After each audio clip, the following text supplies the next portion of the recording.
già raccontare questa storia. È una storia in acqua, una come me.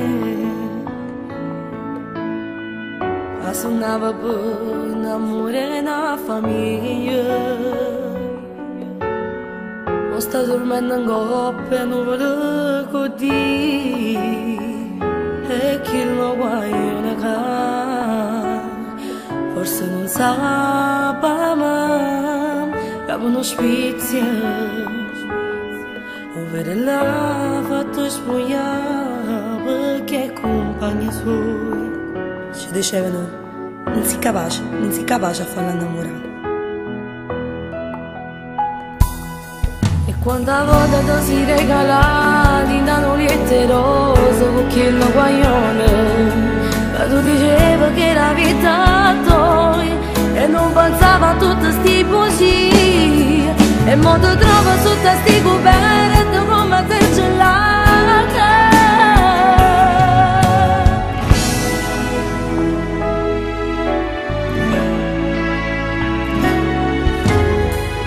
Povera creaturella rinta a te, ti va a nascere chissà perché. E lo guaglione non voleva più sta storia, perché le donne Dio poi si è lavata vita, tu si voluta rendere a sto dolore che ti saputo regalare. Non sto soffrendo pure per te. Io non ci credo a tutte queste.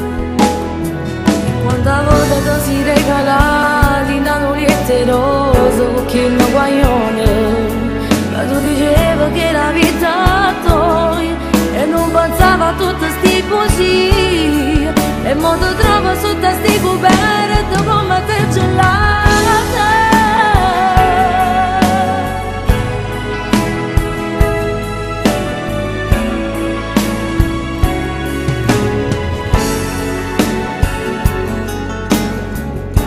Oggi ho voluto raccontarvi brevemente questa storia per ricordare quello che è stato un vero amore e riflettere sulla parola amore.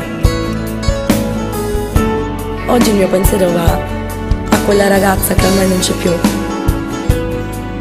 e anche al suo piccolo.